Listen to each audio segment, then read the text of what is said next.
At 81, the Sydney Harbour Bridge does look good for her age, but requires constant maintenance. It is, as you'd imagine, an enormous task.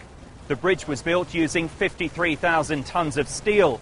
The surface area to be repainted is about the same as 60 sports pitches.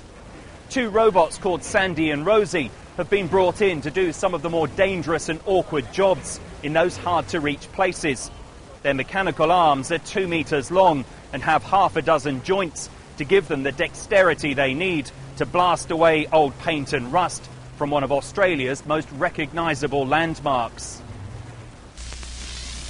The robots use sensors and cameras to navigate unfamiliar terrain. The technology is the result of a 6-year collaboration between the University of Technology Sydney and the New South Wales State Government. It wanted ways to protect workers from lead paint and other hazards. The challenge for researchers was to build a machine that could work in such difficult conditions. The Harbour Bridge was opened in March 1932. It was an engineering wonder then and still is today.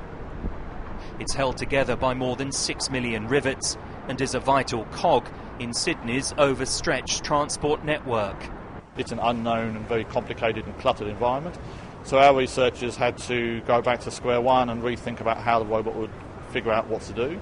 So it actually builds its own map. It takes pictures and three-dimensional data, maps all that together and then uses that as a three-dimensional image of the structure and then works out the best way to blast it and gets on with the job.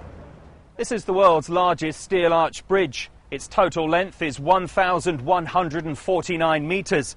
Repainting the grand old coat hanger that spans Sydney Harbour is a never-ending task. Robots Rosie and Sandy, which each weigh 25 kilograms, have become full-time members of the maintenance operation.